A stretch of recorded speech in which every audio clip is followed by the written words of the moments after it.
slideshow up, and then we are good to go. So I'm really pleased to be here today and meeting you all virtually. So I'm going to start, as Irina says, in English and just go through a brief introduction of DOAJ for those people who are not so familiar with us. We talk about why it's important to be indexed in DOAJ, the criteria for inclusion and the process for applying and any issues around that. So I will just kick off with the introduction to DOAJ. And let me just get rid of that over there. So that's good.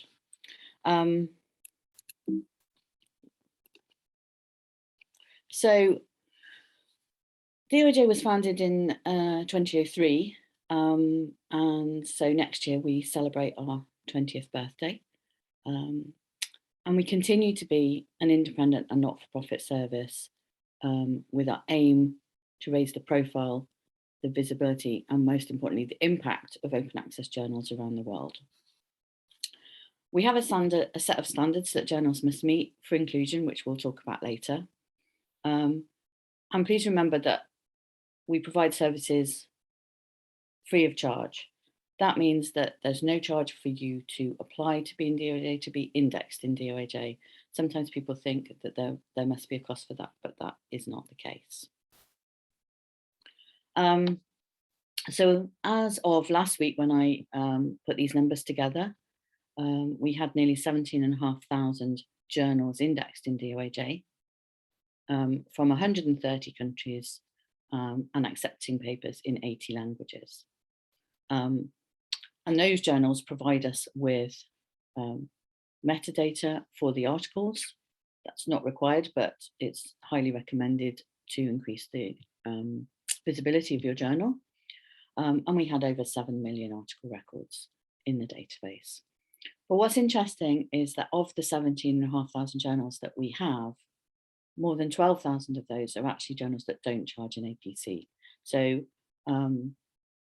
this is a really high proportion compared to other databases. So it's a really good way of getting your journal some visibility, particularly if you're a small journal who is doing this on a low budget. So what is the African journal coverage in DOAJ right now? Well, unfortunately, it's really quite low at only 1.5% of the total. And for comparison, that's actually less than, one country in Europe. Romania, for instance, has more journals in DOAJ than the whole of Africa. So part of the reason that we're doing this is that we want to get more good journals from Africa into DOAJ and help editors to do that. So it's a little breakdown here of the countries that do have journals currently in DOAJ, the majority being from South Africa, followed by Egypt, Morocco and Algeria, and a few countries with just 2 or 1 journal, and obviously a number of countries with no journals indexed in DOAJ. So we are working with Africa to try and improve the situation. As I said, we're working with a number of partners on this series under the projects. In positive news, we're recognised now by governments in South Africa and Ethiopia. In South Africa in particular, if a journal is indexed in DOAJ, it is then included on the approved list of journals that is circulated by the government. So that's a really positive step, and we hope that other governments will do similar things in the future, which would be excellent. So I said our priority is to increase our coverage of good African journals, to highlight those globally, but also to highlight open access best practices for publishers in the region and elsewhere. And it's important to remember that we don't just cover journals that are in English or in French. We cover journals in any number of languages, including all the major local languages who are publishing journals in Africa. We have 5 wonderful ambassadors in Africa. I hope that several of them may be on the call today. I know I saw one name pop up earlier. So these people are here for you in Africa to help with queries or events and training, and we encourage you to be in touch with the ambassadors if you need any help, or with us directly. But it's brilliant to have people on the ground. And we also have volunteer editors in a number of countries, and these people are helping us with the review of journals that apply to be included in DOAJ. So their help is gratefully received also. So why is it important to be indexed in DOAJ? First of all, because there's a set of standards that the journals have to meet to be indexed, it demonstrates that your journal meets good publishing standards. And then by being indexed, it will increase the visibility of your journal in search engines and indexing services around the world.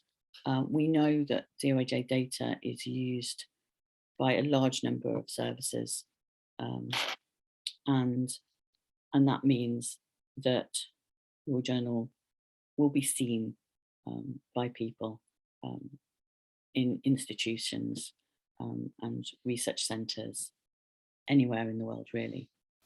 And by increasing the visibility of the journal, then that attracts more authors and readers. So this will enhance the reputation and the impact of your journal. And a lot of people consider this to be the first step to inclusion in other databases like Scopus or Web of Science. So I'll talk a bit about the basic criteria. These are our standards for inclusion in DOAJ. And first of all, we expect journals to follow best practices in publishing. DOAJ developed some years ago with other organisations like COPE for publishing standards, the Open Access Scholarly Publishers Association, and the World Association of Medical Editors. These principles of transparency and best practice. They're not just relevant to open access journals. These are for journals, any journal in scholarly publishing. And there's a set of principles. So we encourage you to look at those. They're currently being updated, so I think there'll be a new version fairly soon. And so most of the inclusion criteria that have been developed by organisations like COPO, ASSAf, and us are based on these principles. So going into some of the specific DOAJ criteria, obviously, this is a database of open access journals, so all content that's available on the journal website must be free and open access. Although, if you do produce a print version, it's acceptable to make a charge for that. We also expect there to be no delay or embargo on content. So we're looking for articles to be made available immediately upon publication, and there to be no registration requirement. So no reason that somebody has to register on your website before they can look at that content. And finally, journals must display an open access statement and adhere to our definition of open access. And I make that point because definitions of open access do differ. Ours is quite wordy, as you can see from this slide, but basically what it means is any user should be allowed to reuse this content according to the license that has been applied to that. And we'll talk about licensing later and how that allows the editor to determine what uses are acceptable. So we only index journals that are active and current, and we expect a journal to be publishing 5 research articles a year as a minimum. Journals can be from any research area, and they can be published in any language, as I mentioned before. And what's important here is that there is no need for any English on your journal website or in your content. This is not a requirement that there is any English. We have people with language skills who review our applications for us, and so that is not a requirement. You will find it's a requirement if you're interested in Scopus or Web of Science, but for DOAJ, there is no need to provide anything in English. We're looking for journals that have been publishing consistently. If there is an interruption in the publishing schedule of your journal, you'll need to be starting show some more history, at least a couple of issues, to show that you're back on schedule. I mean, we understand that there's been some issues with that, obviously, with COVID. So we are understanding of that issue. And if your journal is new, or was a subscription journal and it has moved to open access or flipped, then those journals need to have published at least 10 articles in open access before applying. So a couple of slides now about what is necessary on the journal website. So first of all, what we're looking for is a dedicated homepage for the journal. We'd like to see, we need to see that full text articles are downloadable individually. Sometimes we get applications from journals that are only providing content as an issue file. So we're looking for someone to be able to download an individual article or view an individual article. With regard to the journal, it must have a registered and confirmed ISSN. And we're looking for a website that doesn't have any misleading metrics, so impact factors that are not the standard one. We're looking for there being no intrusive advertising getting in the way of the user accessing the content. And it's recommended that you use the more modern HTTPS secure protocol nowadays, although that's a recommendation. So if you are still on an HTTP site, that won't affect your application. So looking at the information that we would like to be available on the journal website,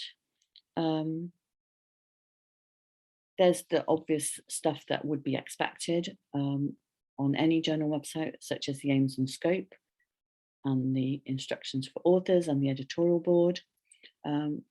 We're looking for also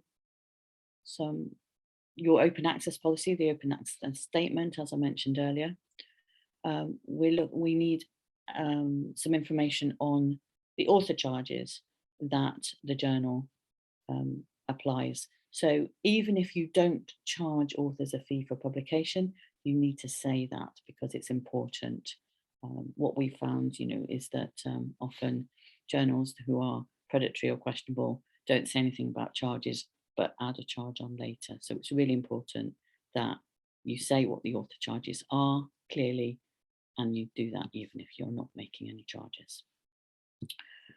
We also like to see the contact details of the journal, so we know where you're based and have a contact if a user needs to get in touch with you.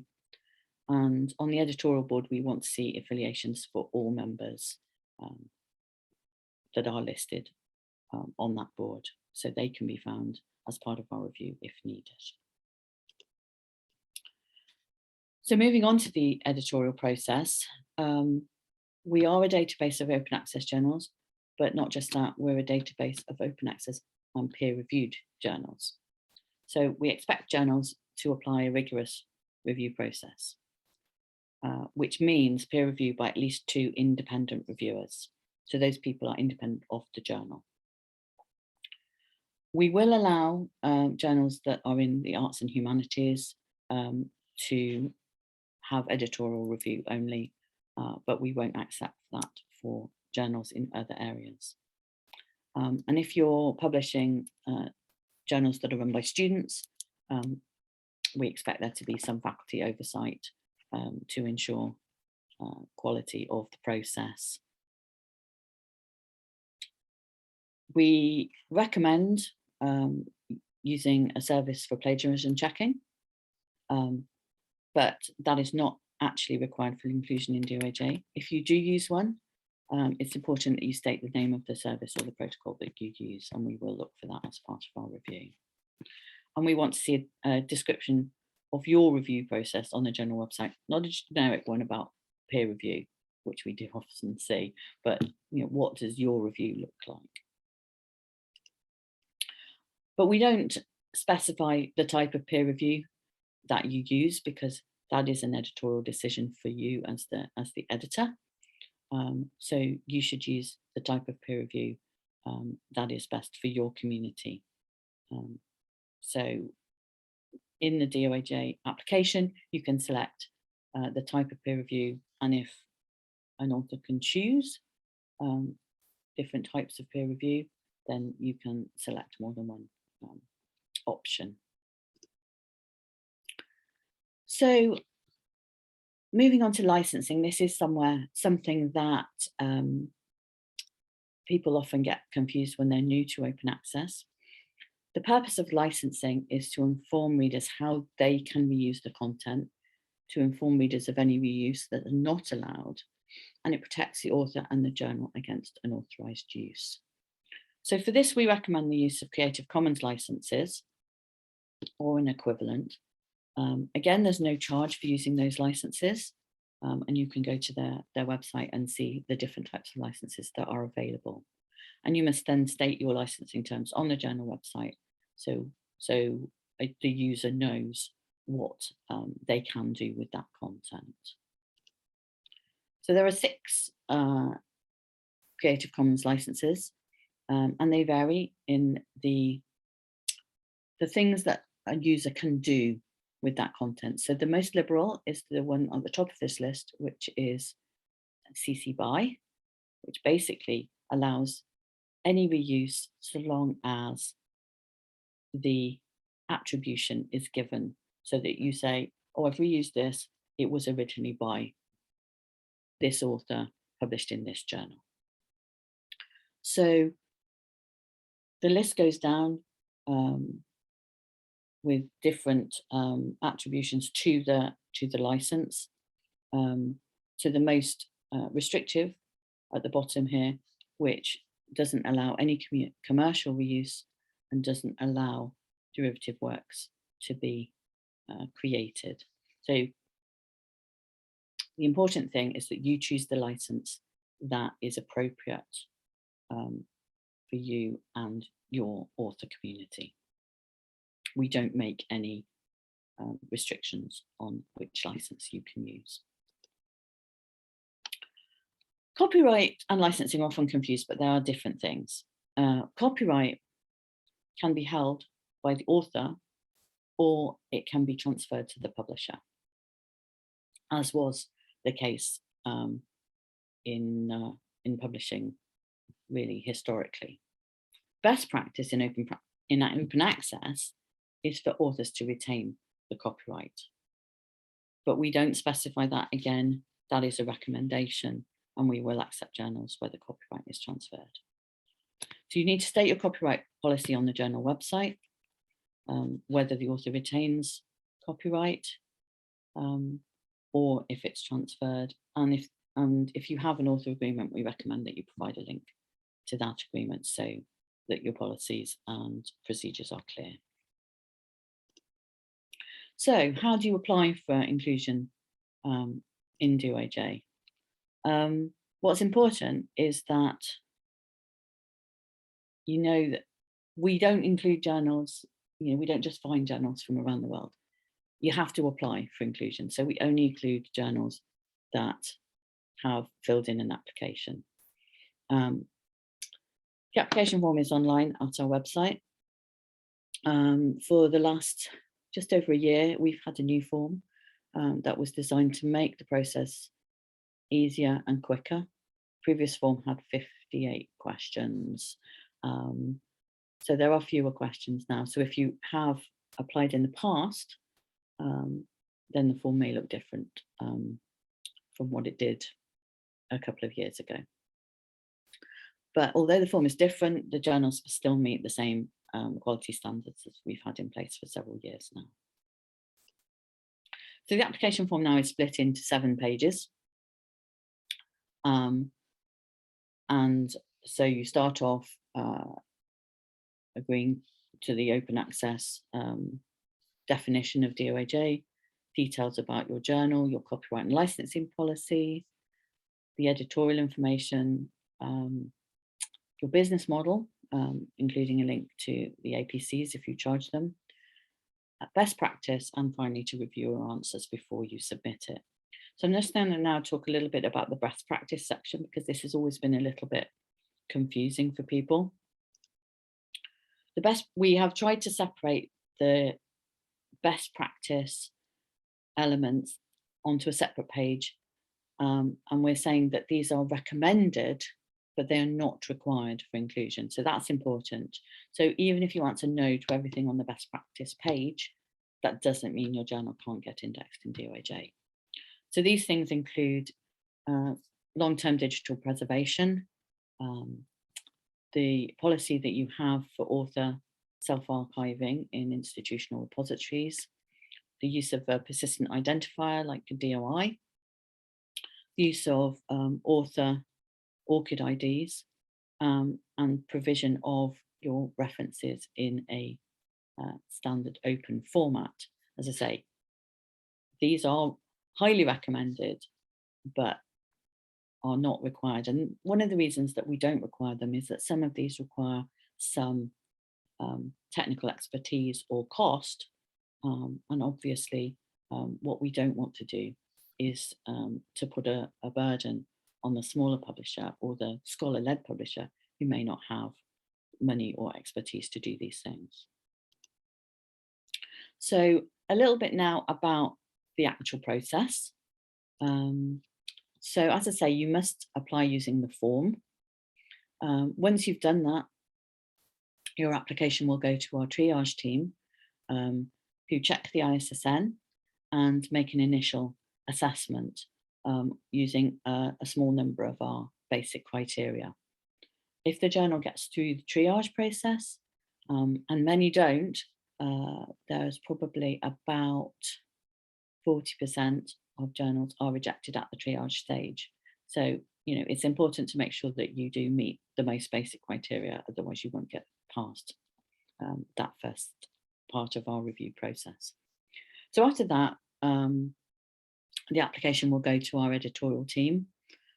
That may be one of our internal staff, it may be one of our volunteers, and they evaluate the journal according to our criteria and they make a recommendation. During that process, they may contact you if they have any queries. And then the DOAJ editor, someone such as me, makes the final decision on whether that journal is added to the database or not. And at that point, we either send, there's an automatic email that goes to say you've been accepted into DOAJ, or we send an email with feedback on why that application was unsuccessful.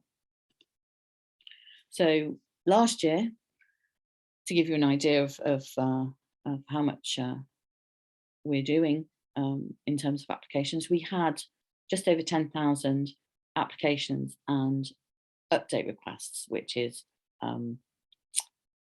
when someone's had their journal accepted, they can send in an update request when things change, like an APC. We had about a 35% acceptance rate for applications. And we were reviewing those on average in less than 3 months, which is probably the fastest we have ever been reviewing applications.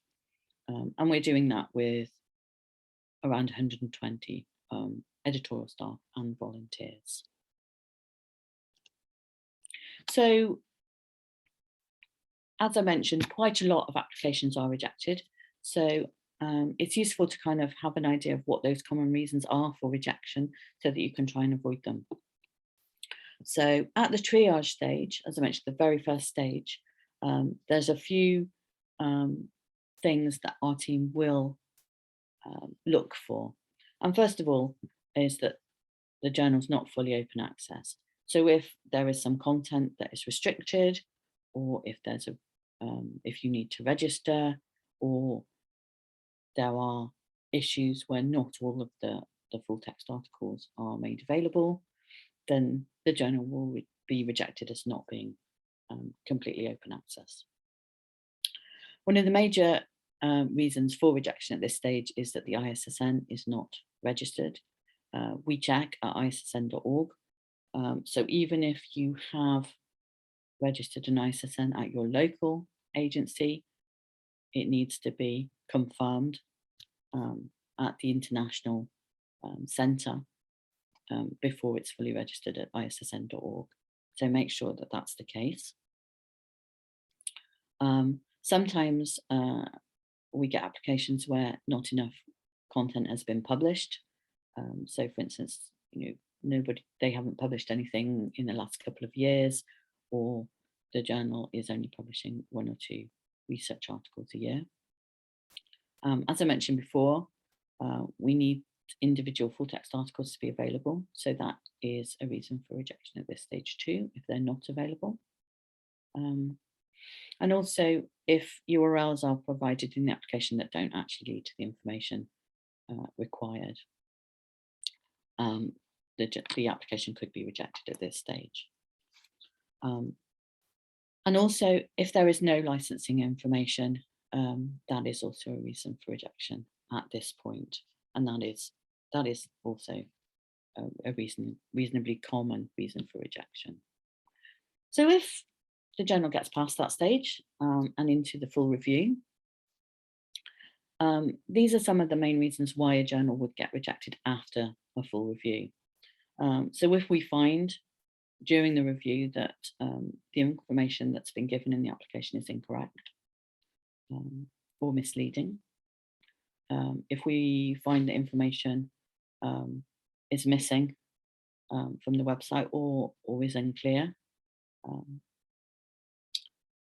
if you publish in multiple languages and you have, for instance, your instructions for authors in different languages on the website, we're expecting those instructions to be the same. And sometimes we find that they're not the same. Or sometimes there's a policy that's given in English that's not given in another language that is used on the website. So we're expecting there to be consistency of information no matter which language you look at. The peer review process is inadequate. That's a very vague term, but essentially what we're looking for is a reason that, to believe that the peer review process is good, and often we find that the information suggests that that isn't the case. With not many reviewers are used. Sometimes a list of reviewers is given and it's very short and doesn't seem appropriate for the amount of content that's there. Very commonly, we reject because the licensing or the copyright policy is unclear. Sometimes they're in conflict, and we'll be talking about that in the third webinar, I think, quite a lot about that. If you have any questions about licensing and copyright, I think it will be good for you to be at that webinar. Sometimes journals say that they're indexed in DOAJ already or in other services, and if there are false claims, then we will obviously reject a journal for that. And then finally, we may have journals who do not employ good publishing practices, some questionable or predatory practices, and obviously we will reject journals for those reasons. So there is help available. There's a guide to applying, which goes through the criteria that I've mentioned today, but in some more detail. There's also a PDF version of the application form that you can download and use to make sure that you have the right information on your website and can answer the questions. If your journal's on the OJS platform, they also have a guide to what information you need to make available on your site in order to put in a DOAJ application. And finally, we have a help desk with people who can answer your questions, as well as the ambassadors, and you can ask questions to Tom or me directly as well if you like. And that is it. Thank you very much. I will stop sharing now. Thanks a lot, Judith. That was very useful. So we have 10 questions, and they are available in a Q&A, and I'll read them out to you in the order that they were submitted there. So perhaps you already covered some of the issues, but maybe it would be good to clarify. So the first one is from Benjamin, and he's writing, DOAJ is also recognized by institutions and universities in Nigeria. We acknowledge the huge work AJOL and DOAJ are doing in journal indexing. Presently, the Nigerian Agricultural Journal has been published consistently since 1962 by the Agricultural Society of Nigeria and indexed with AJOL. We also applied to DOAJ, and DOAJ requested for a separate journal website. And if you could perhaps explain what is meant, because then Benjamin added a link, and they are on AJOL, and I guess they are qualified, right? But perhaps you could explain that. What you mean by a separate journal website? I'm not sure about specifically about his journal. There is no need to have another website if you're on AJOL. Sometimes what we do find is if a journal is on AJOL or another similar site, they also have a journal website of their own as well. So if there's two, we're looking to see which one is the main website, which one is current, and to make sure that the information is consistent between the information on AJOL and the information on their own website.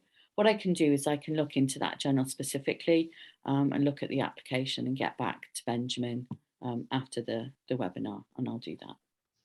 Thank you so much. Then we have a question from 7M. Good morning. Could you please explain what you mean by no registration requirement? And I guess that question came when you were showing basic criteria. The journal shouldn't require registration. Yes. So what I mean by that is that someone should be able to go to that journal website and access any of the full text content without having to register as a user on that website. So you shouldn't need to require any information about who I am for me to go to your website and view the content. That's what we mean by that. Thank you. Then Emmanuel requested the URL, and we've been adding URLs in the chat, so I hope that's already covered. And next one is from Jamal. I'm Professor Jamal Henchiri, Editor-in-Chief of Journal of Academic Finance. We are waiting our DOAJ seal as we met all criteria. We're still waiting for your approval of seal. We have met the last criteria DOI for more than a year ago. Should I write to you, or is this done automatically? So perhaps you could explain a bit this DOAJ seal assignment process. Yes, I will. So the DOAJ seal is awarded to journals that meet 7 best practice criteria. So when I talked about the best practice section of the application form, that's a number of those seal criteria on that page, but other ones include supplying DOAJ with article metadata, using the more liberal of the Creative Commons licenses, and embedding license metadata in articles. Now, all of these things are best practice, but are not required for inclusion. So the DOAJ seal is only awarded at the moment to, I think, less than 10% of the journals in DOAJ as a whole.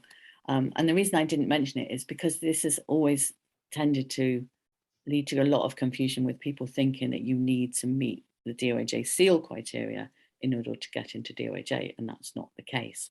But I will look at that journal. And the question is a good one, actually.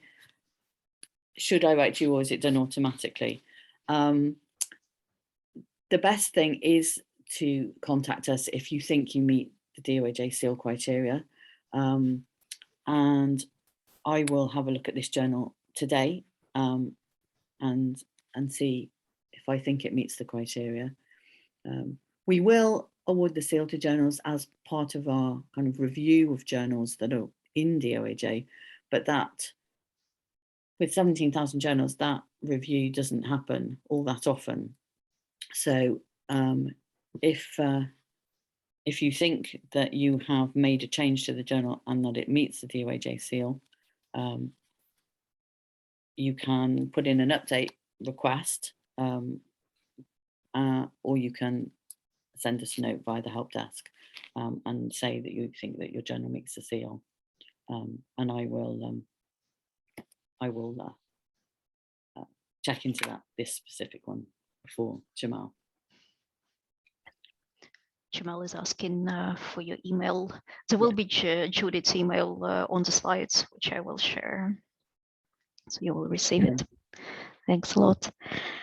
Then the next question about DOIs and ORCIDs. So maybe let's start with DOI. So there is a question from Fadima. How could we get DOI? And I'm putting a link in the chat to Crossref membership. And do you want to talk a bit about that, Judith? Perhaps repeat once again that it's not a requirement. Yeah, it's not a requirement. Again, it's but it is a good thing if you can. As Irina says, you get a DOI through Crossref, and there are some other agencies as well, but primarily in publishing, you get them from Crossref. Crossref is a membership organisation and it costs money to join, but they do have some sponsoring organisations. So depending on where you're from, it's possible that you could get DOIs through one of the sponsoring organisations.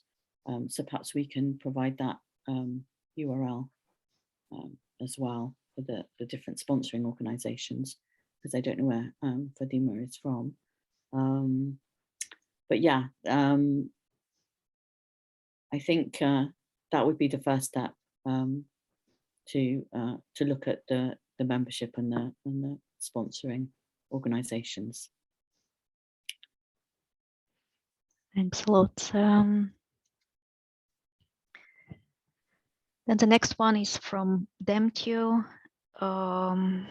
We already covered what is DOI, and then there is a question about ORCID IDs, how one researcher got this ID and identifiers.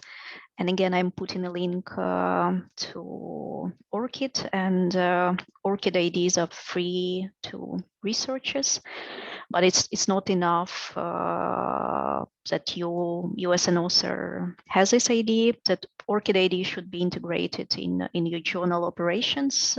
If you say that you integrate it, so I don't know, perhaps Judith, you could explain a little bit more what's required. Yeah, I mean, again, this is not a requirement, but more and more researchers now have got an ORCID, and so the reason it's useful is because especially if people have similar names. You can use an ORCID to determine, that this paper was from this person and not someone else with a similar name. So if you can include the ORCID as part of the author information that's in the journal, and you have it in the metadata, and you supply that metadata to people like Crossref and other places that would take author metadata, then it's a useful thing for the publishing world, so that that author can collect their papers together in their ORCID ID. It helps researchers, but I'd say, as you said, it's up to the researcher to get their own identifier, and then it's up to the journal to see if they can incorporate that into their processes.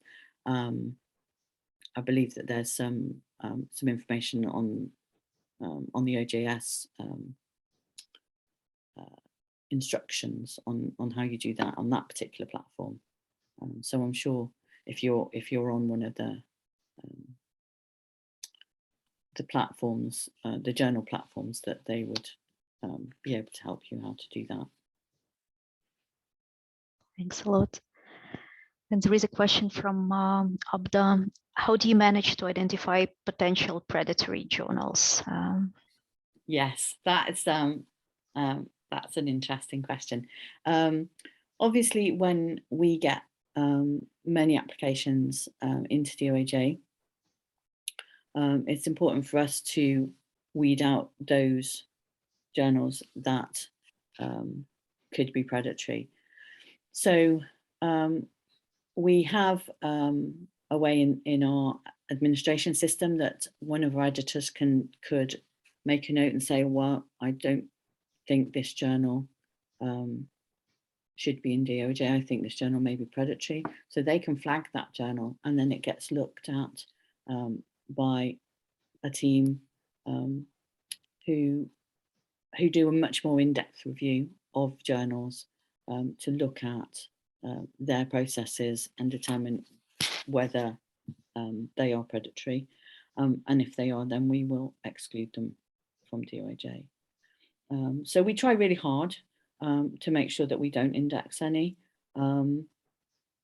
It's been the case occasionally that a journal has got into DOAJ that is later identified as predatory. So, if you do see one in DOAJ that you think may be predatory, then I would suggest coming to the help desk and reporting that to us, and then we will undertake a review. But we're hoping very much that that will be a very, very, very small number nowadays. Thank you. Then there were some questions about receiving slides and recordings. So everyone who registers for the webinar will receive after the webinar slides from me, and also a link to the recording. If for some reasons you would miss future webinars, please make sure that you register for them, because then you will receive the recording. If you won't register, then I won't be able to send you a recording link.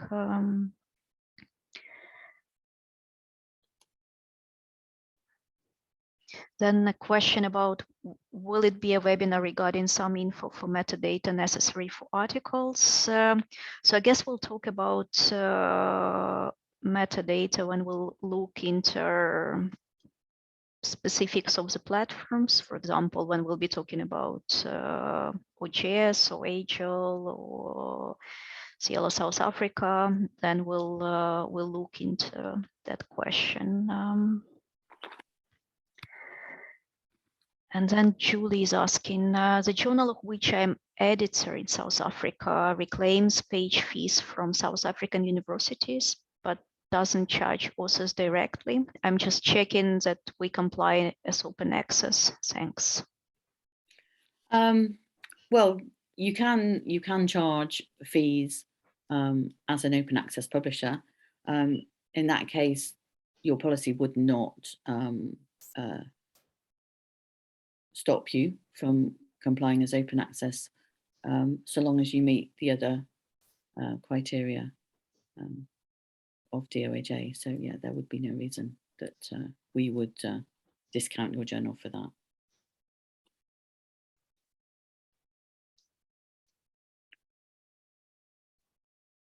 Thank you. And Theodosia is asking approximately how long is the application registration process of a journal? Well, I'm not sure how long it takes you to fill in the application form. I think it used to say something, I'm not sure if it still does now, on the form to say,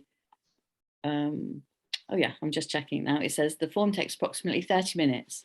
But obviously, you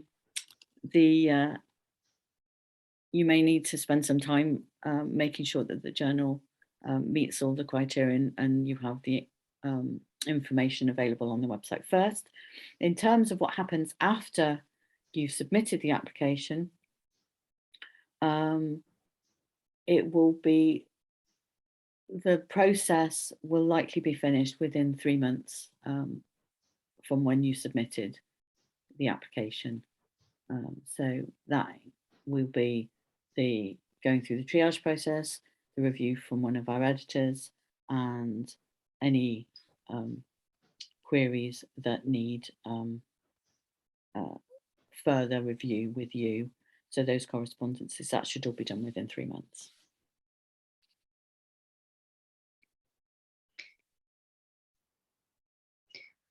And there is also a question in the chat, when you say that the journal is or is not in full open access, for which period do you mean, from the first year and the first issue?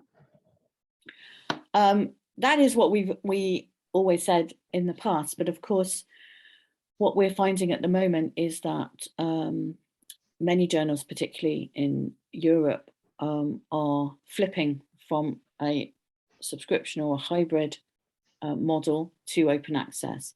So if a journal wasn't open access in the past, what we expect is that, the journal says, from this date, the journal is open access, and from that date, we expect that all content is open access. We will start reviewing, or we will accept an application from a journal that's done that when they've published, since their date that they moved to open access, that they've published 10 research articles. And obviously, if they are still publishing content that's not open access after that date, then we won't consider that journal to be truly open access and we would reject it. Then there are two questions, and I'd like to reiterate what Judith said. So the question is, can journals from all countries apply if they completed it in English? So journals from all countries could apply, and they don't need to be in English. Journals in any languages could apply.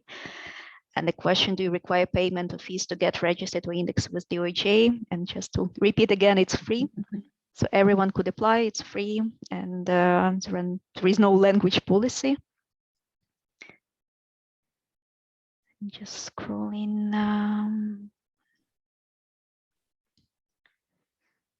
There is a question about key characteristics of predatory journals, and we'll have a specific webinar about that, but I don't know if someone wants to say something about that now. Well, where do you start, really? There's a number of key characteristics, but yeah, I think it's hard to pick out specifics. But obviously we don't. You find journals that are making a number of unsubstantiated claims. Journals that are not based where they say they are, journals that have people on their editorial boards who actually aren't there. So there's a number of questions, number of things that would give us some concerns, and then that we would look at journals in more detail. Thank you. And I guess we'll take the last question and then we'll switch to French because we also want to give time for Tom and for colleagues to ask questions in French. The last question is, how long does it take to file a new submission request for a rejected journal? At the moment, we ask journals to wait for 6 months before applying again. That is usually to give the journals time to fix any issues that they've got, particularly if we want to see perhaps some more content before we feel that they would meet the criteria. So at the moment it's 6 months. Although if a journal is rejected for an unregistered ISSN, then you can come back sooner than that. Just let us know that the ISSN is registered, and then we can reopen that application. Thank you so much. And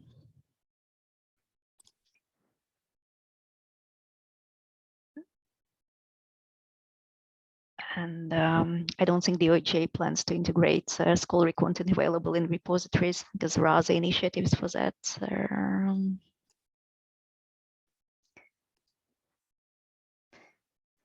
Then thank you very much, Judith. That was excellent. And there were lots of thanks in the chat that it was very informative and useful. So I'll make sure that everyone receives Judith's slides and recording link. And it's just the first webinar in the series. And we'll continue now in French. So if you're a French speaker, please stay with us. For non-French speakers and others, we will have 6 more webinars every Thursday at this time of the day. And please note that you have to register for each webinar separately. So I'm adding a link where all these webinars are listed there. And thanks again, colleagues, for attending. And thanks a lot, Judith. So let me stop the recording.